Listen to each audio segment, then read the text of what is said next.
you do that? How did you do that?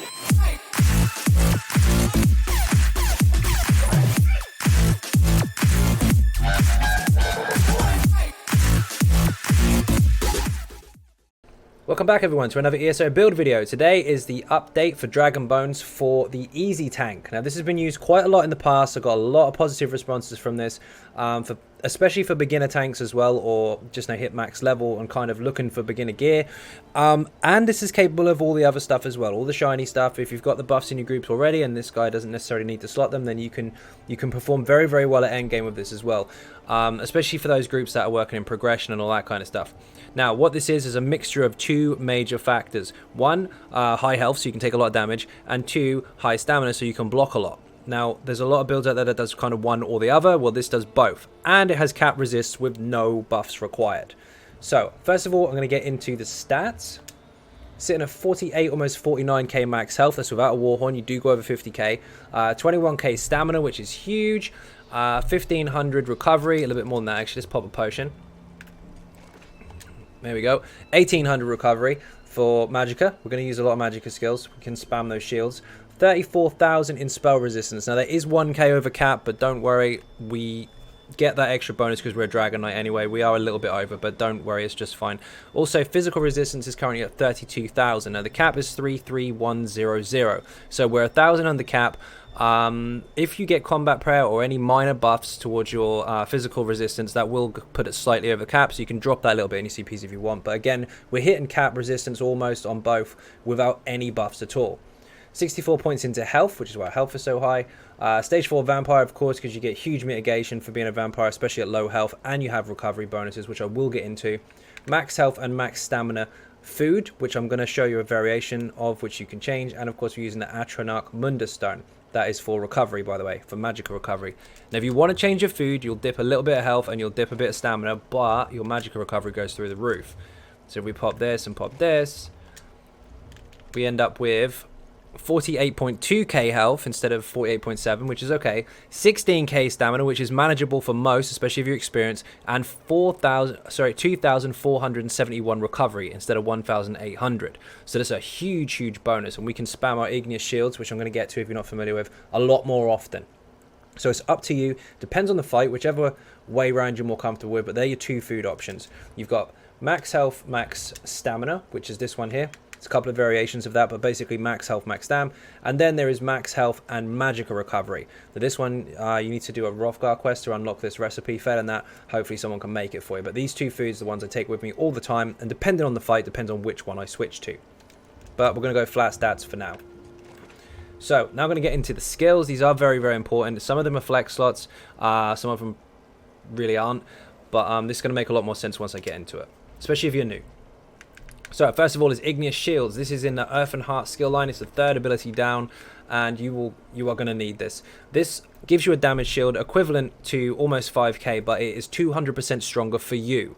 At the same time, this also shields up to 5 other people for 5k almost every time you fire it. So this is what it does. Puts the shield on your health bar, as you can see, and your group members around you. So you can protect people while you're taking damage off the boss. If there's loads of AoE going on, you can keep them up while your healers don't have to stress so much. Now, obviously, the more Magicka recovery you've got, the more you can spam this. So this is very, very useful indeed, and you're going to make a lot of use out of it. Now, I will get to the other passive bonuses to this as we go, but don't forget also this does give you major mending. So your heals that you do are increased by 25% for 3 seconds after you fire this off. So you hit the shield, you get increased heals. Now that's very important for the next skill. The next skill is Green Dragon Blood. Now this will actually heal you for 37% of your missing health. So the higher your health, the bigger this heal is going to be. So if you have 50k health and you go to really, really low and you pop this, you're going to get a massive heal. If you have 30k health and you go really, really low, you're still going to get the equivalent percentage, but the actual amount of health you're going to get back is less because you're squishier. So the higher your health, the more effective this is, and the less you have to spam it. Also, this gives you major fortitude and major endurance, increasing your stam recovery and health recovery, which is a bit meh. Don't worry about that. But this will also benefit you in other ways as well, which I'm going to get to in the passive. This is very, very strong indeed. Also, don't forget, this damage shield here is actually based off of your max health. So the more health you have, the bigger this shield is. If you're really, really squishy, this will probably give you about 2 or 3k. If you're around 50k, it'll give you about 5k shield, and so on and so forth. So the more health, the stronger it is. Pierce armor. Oh, forgot to tell you where this comes from. This comes from Draconic Power. It's the third ability you unlock. You want to morph it to green Dragon Blood. Starts off as Dragon Blood initially. Now, of course, the more health you have, the stronger that is. And also, remember, major mending from the shield will make it stronger. You see the yellow buff there? That will increase its strength to 45% of your missing health. And this stacks with other healing bonuses. Healing received and healing done and all that kind of stuff. Really, really strong indeed. Now, next ability is Pierce Armor. This is in the Sword and Board or One Hand and Shield skill line. First ability you unlocked, and this is your main taunt. Now, you poke the target with this, and for 15 seconds, they will only hit you, unless they do an area of effect damage, in which case the DPS have to be careful. So, the target will stay with you, basically. Also, this will apply Major Fracture and Major Breach, reducing the physical and spell resistance of the target by 5,280 for 12 seconds. So you see the taunt is 15 seconds and the debuff is 12. So keep this running every 12 seconds at least. Some bosses, one in particular, the Manticore and Sanctum Ophidia, by the way, don't overspam that because that boss enrages and runs around. So just keep a decent timer up on this. Don't let it drop. Now, Absorb Magic.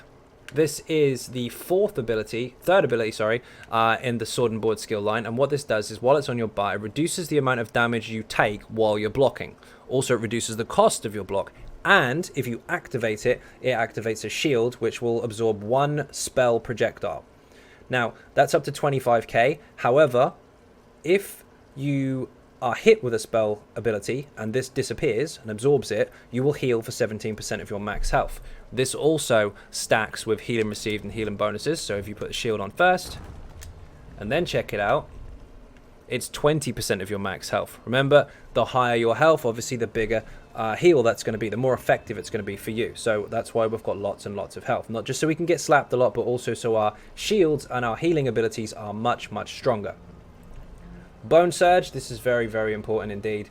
This is in the Undaunted skill line. You unlock this quite late on, actually. This is Bone Surge and starts off as Bone Shield. Now, what this does is very much like the Igneous Shield, except it costs stamina instead. This will shield you and 3 other people, not 5. So that shields 5 people, this shields 3. However, they can stack. As you can see, my health bar is now full of shields. They stack. Now, this is also based off of max health, so the higher your health, the stronger it is. It will absorb 30% of your max health worth of damage, and if somebody else synergizes it, they take a synergy while standing next to you, 3 people will be shielded. And this will shield them for 100% of their max health, so it's a massive damage shield. If you're a DPS or a healer and you see this pop up, you must take this synergy, shield your group. Also, the targets affected by it will receive major vitality, increasing their healing received by 30%.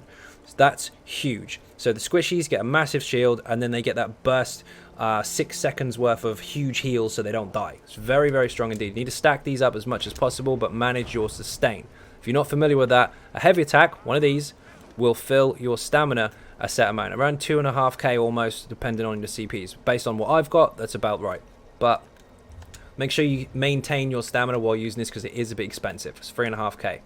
But above all, what these 2 skills are supposed to do is shield you and your group. You are a protector. You're a tank. You're supposed to take the damage, and you're supposed to stop the squishies dying.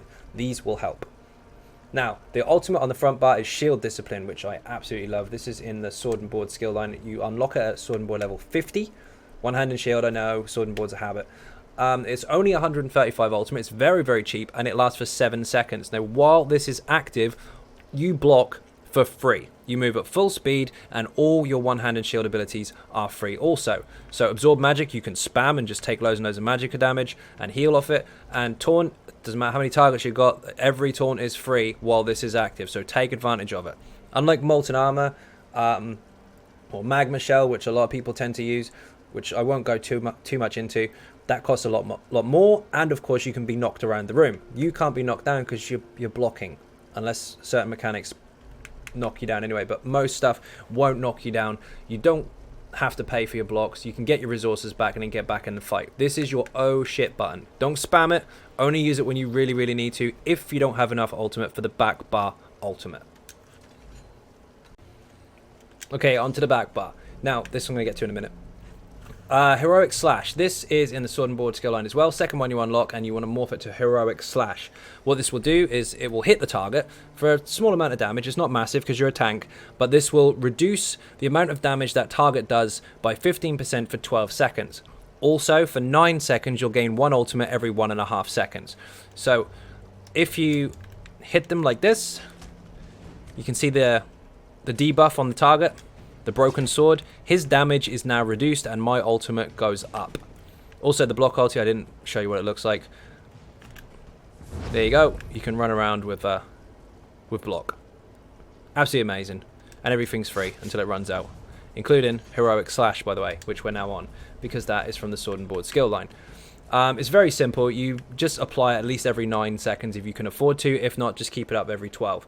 It's up to you whether you need the ulti gain or whether you want to keep the debuff on. But try and utilize this as much as possible without running out of juice. Don't bar swap during a heavy attack, by the way. If the boss is heavy attacking you and you're holding block, don't swap because it will drop your block. And here you can see it quite... Oh, wrong ability. You can see it quite clearly. There's my block. You can see the little symbol there. If I swap bars while holding it, it drops it. Don't do it. Okay, Invigorate and Drain, which you just briefly saw there. Now, this is in the Vampire skill line and is borderline broken in my opinion. It's really, really strong. Now, what this does is this channels damage on the enemy, but heals you at the same time. Now, the heal is worth 22% of your missing health. So, if you have a huge health bar, it's Captain Jack there from the stream. If you have a huge health bar, and your health is dipping and dipping and dipping, the bigger your health, the more effective this is going to be. Just like every other heal that we've got, the more health, the better. But 22% of your missing health per second for 3 seconds. This is very, very strong indeed. And for each second that this is running, you will gain 5 ultimate. Now, I'm going to show you this on the skeleton. It doesn't necessarily have to be very strong, the ability itself, just the heal. Now, if I hit him with it, look at my ultimate. 5 a second. Now, a light attack gives you 3 ultimate a second for 8 seconds. So if you do light attack once and then Invigorate and Drain, you can see my ultimate going up even faster. Now, if you mix that with Heroic Slash, light, Heroic Slash, Invigorate and Drain, look at my ultimate. It's steaming through. Really, really fast. But, just like the rest of the stuff as well, remember, if you pop this first, even if you're quick, you can actually get a bigger heal out of this. Let me try again. Stacks of heal and receive bonuses as well. 27% of your missing health. So if you pop a shield and then fire off this, at least the first tick or two will give you 27% back of what's missing. It's huge, and it can crit too. It's massive. So I highly recommend this in an oh shit situation, and if you're trying to build ultimate. If you're just building Warhorns, the boss is barely hitting you at all, and you can manage a few slaps in the face, pump this out as much as you can to try and build up your Warhorns. It's very, very strong. Unrelenting Grip, this is essential, especially as a tank. This is your chain ability. Now, this will pull a target to you as long as they're not immune to stuns, snares, immovable, all that kind of stuff. Immobilization, sorry. Then from 22 meters away to you is how far this will pull them. Now, you can't do it to the target skeleton, but I'll show you what it does. Very simple. Very reminiscent of that of Scorpion's spear in Mortal Kombat.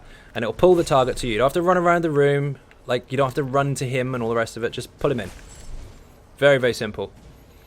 Now, there is a bonus to this particular morph, and that is that it will return the magical cost of your ability if the target is immune to those types of effects, or if they are already stunned and they are on cooldown. So, this will always give me my magicka back. You can see my bar just, it's there all the time, because he can't be pulled. But if he can, he'll come to my feet. Also, it gives you major expedition for a few seconds, so you run faster. Now, this slot, by the way, is a bit of a flex slot, and as and when it is required, you may want a range taunt. This is in a rage from the Undaunted skill line, the third one you unlock, and for that situation I would put perhaps Invigorate and Drain on here instead. I'll get to Mistform in a second. Now, in a rage taunts the enemy from range, just like your Pierce Armor does, just like this taunt here, but from long range, so I can taunt him and he'll run to me. Now, there is a synergy attached to that, so if the DPS do spot the synergy and they take it, it will do an area of effect kind of burst and then explode. It's really, really powerful. So if you are a DPS and you do see that radiate synergy, make sure you take it. It's massive. But what if he's a ranged target? I've taunted him, he's going to hit me, but he's not coming. One, I can use chains, but maybe he's immune, so I can't pull him. Range taunt him, get out of his range, and he will run to where that skeleton is, then come back in again. But be very careful. Only do that in situations where it calls for it, because otherwise you might end up making this dude run too far. But little trick for archers and mages and stuff like that. Taunt him first, run past if he's immune to chains, and then catch up with him again. He should stack on his feet. Little tricky, but takes practice. Claws. Here we go. We've got these. Actually, we'll go over this quickly first. Did mention we'll go over Mist form. Elusive Mist. This is very, very important for certain situations. Now, if you are fighting the axes in Arthurian Archive, for example, I would highly recommend slotting this, because if you do this, you take 75% less damage and cannot be knocked down. I don't use it all the time, but I use it as an oh shit button just in case. Also, you can use it as a speed kind of gap closer. Not a really fast one, but it does make you run quicker and also protects you on the way. This is a very, very unusual yet strong skill. 75% reduction to all damage that you take. Don't use it on major bosses, however, because they're immune to that effect and they'll knock you over. But axes, war priests, anything like that, if you're out of stamina for whatever reason and you're not going to make that block, pop this. They'll hit nothing but air. You'll be absolutely fine. It's very situational, but also very, very strong. Also in Vass, Asylum Sanctorium, if you pop this during the fire phase, if you're caught inside of it, or during his jump phases, you won't die. So if he jumps to the gates and backwards and forwards, this will hardly touch you. And neither will the fire. Little trick there, but that's very situational. I don't use that all the time. Now, the claws. This is very important, especially for bunching up ads and stuff like that. Particularly small ones, because some are immune to immobilize and snares and stuff, but this is for smaller ads. Now, what this does, you see the claws there? Anyone caught in that area will have that effect happen to them, and they are pinned on the ground for 4 seconds. So normally you would pull something in, then chain it up. Get it stuck, give it a taunt, and it's not going anywhere. And every few seconds, pop them again. Because in area of effect, for every target that is caught, you will reduce their damage done by 15% as well. Just like Heroic Slash, but to every target caught in it. Now, if they can't be trapped, this effect usually still goes on, but just use it in certain situations. Mostly dungeons. Not so much trials, except for certain fights in certain areas, but mostly in dungeons. Very, very strong indeed. And of course it has a synergy attached to it, so if any of your teammates take the synergy, they'll do a burst magic damage to all enemies held in the claws. It's really, really strong. This is, by the way, in the Draconic Power skill line, and it is the second ability you unlock. So you get it quite early on, morph it to Choke and Talons as a damage mitigator rather than a damage booster, if you know what I mean. Okay, Aggressive Warhorn is the last one, which is our ultimate. This is in the Assault skill line, and you unlock this in PvP. You can either go to Cyrodiil and follow a Zerg, or go into Battlegrounds. By the way, Battlegrounds is guaranteed AP, or Alliance points. You need Alliance points to unlock this skill line and kind of boost it. They work hand in hand. If you lose in Battlegrounds, suck it up. Don't even worry about it. You get points no matter what. So if you win, of course you get more points. If you lose, you get points anyway. So either spam Battlegrounds, or go to Cyrodiil and find a really big Zerg. It's entirely up to you, whichever you're more comfortable with. But you need to morph this into Aggressive Warhorn. It's expensive, it costs 250 ultimate, it lasts for 30 seconds, and it increases yours and your group's max health, max stamina, and max magicka by 10% for 30 seconds. And it also increases the critical damage done by the entire group by 15% for 9.5 seconds. This is incredibly powerful. You want to utilize this as much as you possibly can, but I know not always do you have enough ultimate, so sometimes you have to use your oh shit button instead. If you're going to die, use this. If you're not, build one of these. If someone screams at you because you use a block ulti when you were about to die, then they're an idiot, because otherwise you dying will possibly wipe the group. You want to keep up. However, let's see if I can fire this off. Build up some ultimate, which will not take very long, of course, because we have Invigorate and Drain, which is insane. Warhorns are built really, really fast. 250 ultimate in seconds. Just make sure you keep up a light attack once every 8 seconds. Almost. And now you can see what this does to your stats. 52.6k health, 23k stam. Disgusting. With max resist.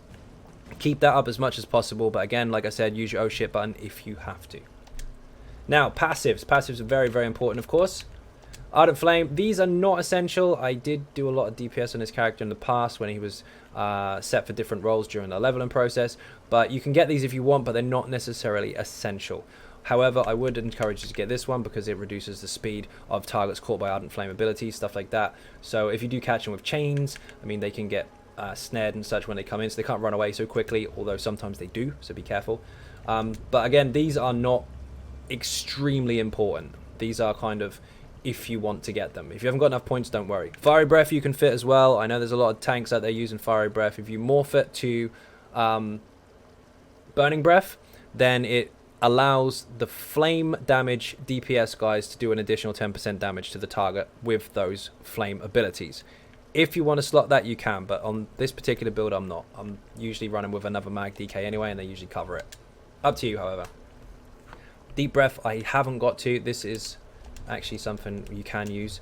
This, you see that reaches him? That will interrupt him. If he's casting, him and anyone in the vicinity will be interrupted. So in some situations, that's your area of effect interrupt. That's completely separate to the rest of the setup, but it's something you can use if you want to.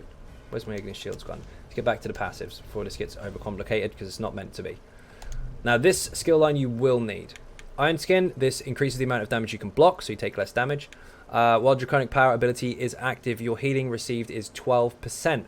So, while this ability, because this is Draconic Power, is active, you have a further 12% increased healing received, which is going to stack with that bonus. Also, you get health recovery with having a skill slotted, which is irrelevant because we're a vampire. And of course, it increases your spell resistance by 3299. That's just why our spell resistance is so high. Now, check this out. 37%. Now this is 45% now. Let's do that again. With all the buffs on. This still says 45 because it doesn't affect your flat healing, but the heals you receive from it will be improved, and that 12% bonus will count towards this. So mending will show the stats.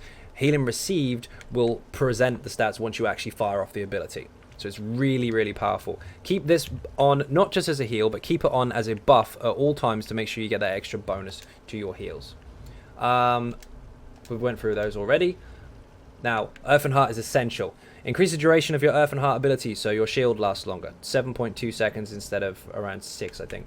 Battle Roar, if you use an ultimate, for every single point that ultimate costs, you'll get 52 health, 46 magicka, and 46 stamina. So the more expensive your ultimate, the more you will get back.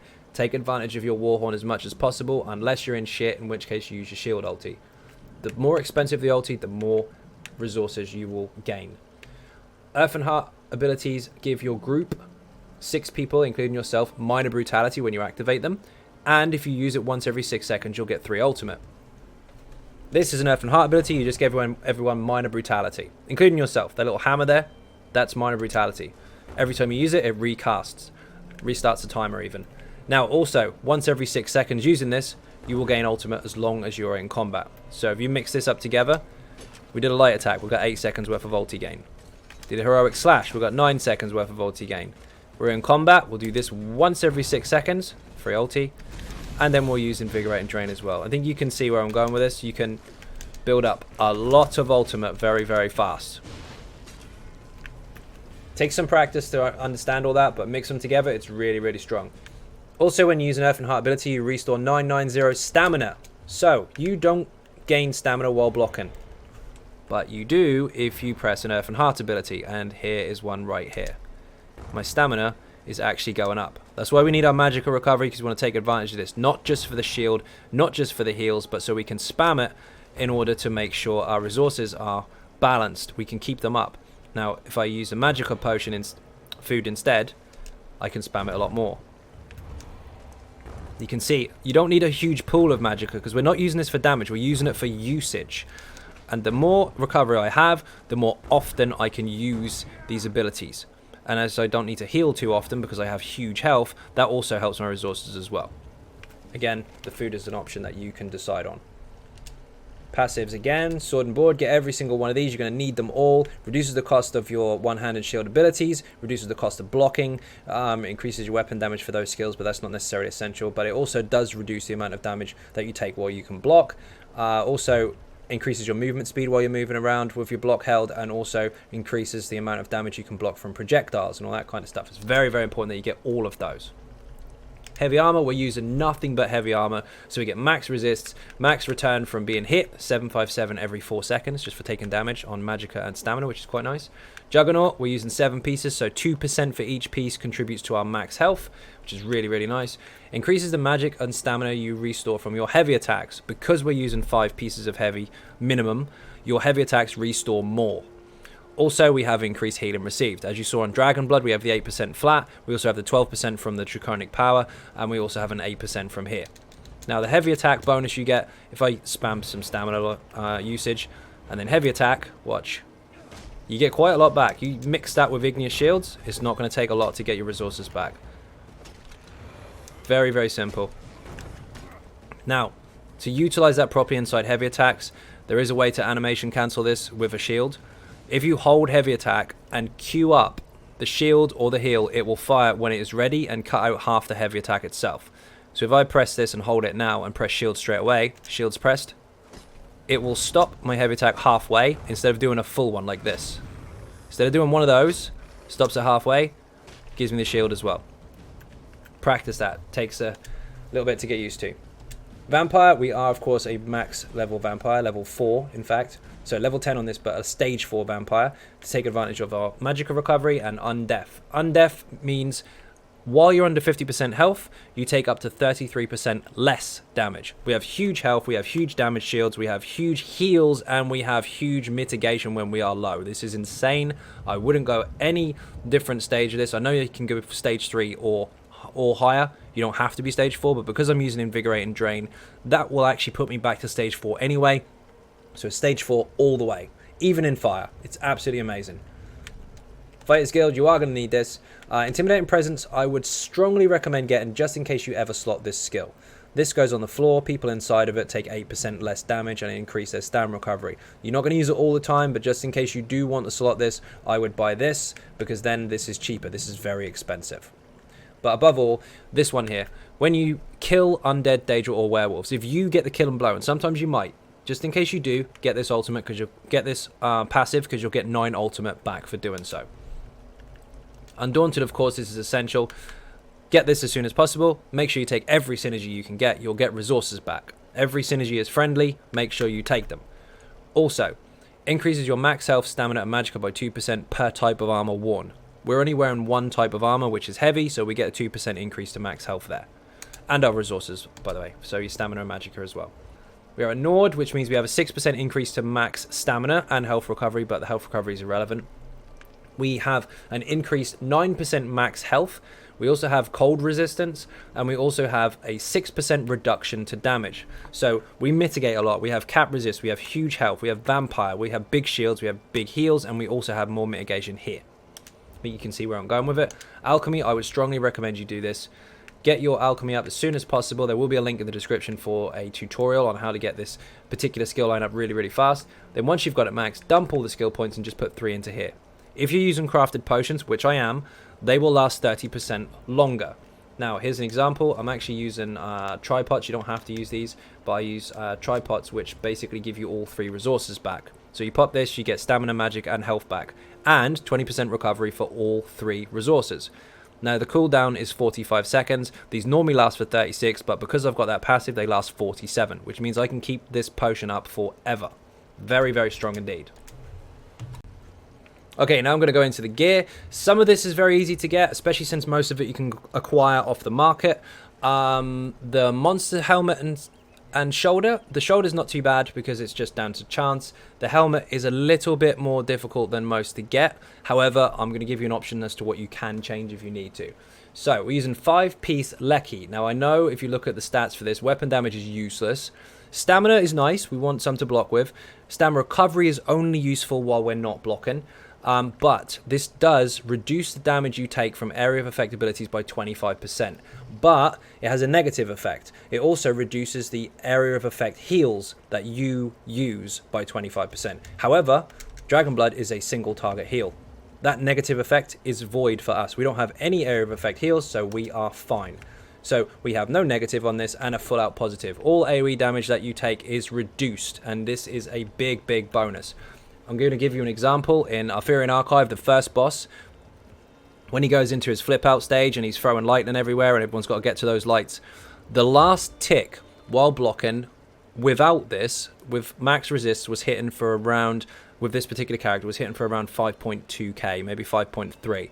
With this set equipped, it was hitting for 3.2. So there's a massive drop there. There was a 2k taken off of a 5. That's a huge reduction. That's just for adding the 5 piece. So there's some food for thought for you there. Now that's all area of effect. Now I'm using defending, but you don't have to. Remember, we are at cap resist, so you can drop this and use an infused if you like. But I personally make sure that I use a reduced weapon damage and spell damage glyph on the weapon itself. You know, can of course use a crusher if you prefer. I know a lot of people like to use those, unless your healer's using them, which is quite fun as well. But I prefer to use this one. Again, more damage mitigation because you're reducing the target's damage. Now, same on the back bar as well. What I like to do is have 2 different weapons. It doesn't make a difference whether it's a mace, sword, dagger, or axe, but I have 2 different weapons so I can differentiate between the 2. But it's up to you. But sword and board of Lecky, stamina on the shield if you want, or you can go health if you're comfortable with your stamina on both bars. So Lecky on both. These you can buy off the market, or you can get them from PvP via rewards if you're really lucky, or you can get them from the vendor which sells these, the elite gear vendor, I believe. Now, the helmet and shoulder is the mighty Chudan. This will give you resistance, and of course health. Now, the last bonus for this gives you major ward and major resolve. This is an actual resist buff, so you don't need to slot this buff, because it's on you all the time, which is why we're at cap resist. However, if you're having trouble getting the Chudan helmet, don't panic. Just go and get the pirate skeleton helmet instead from Blackheart Haven, and make sure that you slot volatile armor, or whichever version you choose to pick, which is here. You will have to put this on your back bar. You will have to buy this and use this instead. You see, it's the same bonus. It's the same buff. So if you don't have the Chudan helmet, slot this and use a pirate skeleton helmet, so you get the same resistances. If you do have Chudan, or you're heading towards it, happy days, because you get extra health for it as well. You never have to slot that buff again. Now, I usually go reinforce on all the large pieces, so head, shoulders, because that counts the same as the head as far as resists are concerned.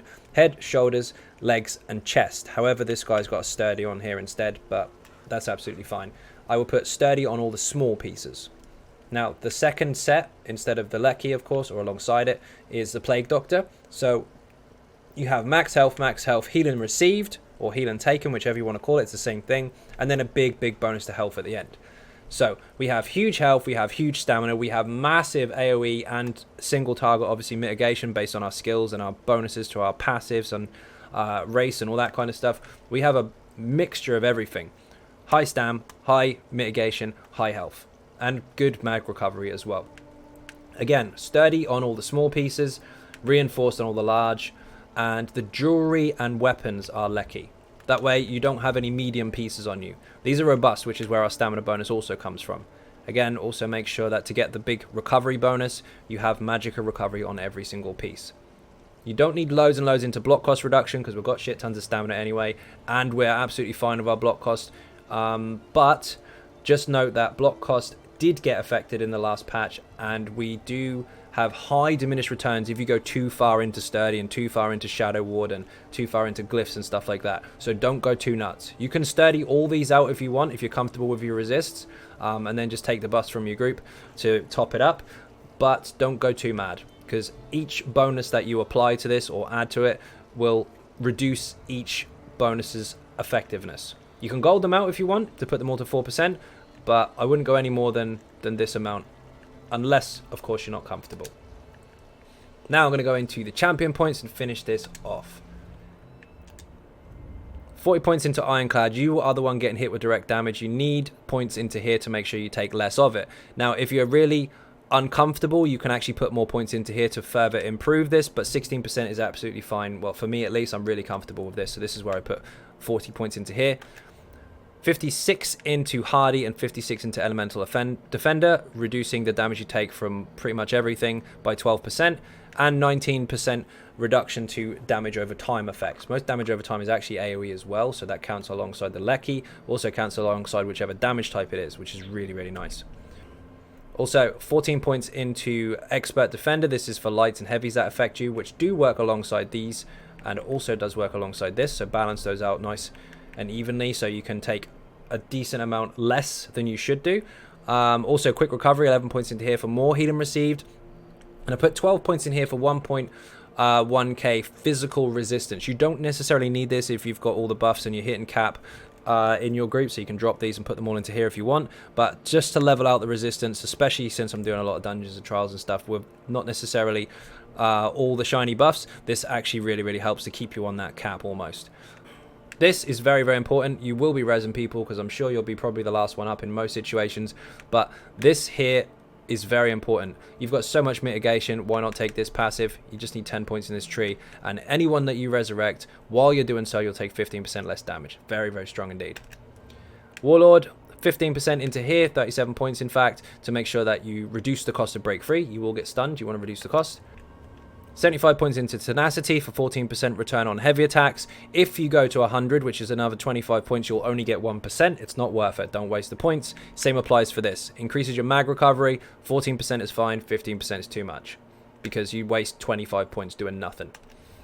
51 points into Shadow Ward. Gives you a 19% reduction to block cost. This is as far as I would go. I wouldn't necessarily put any more points in here. Like I said, there's high diminished returns for this, so be careful. 4 sturdy at most.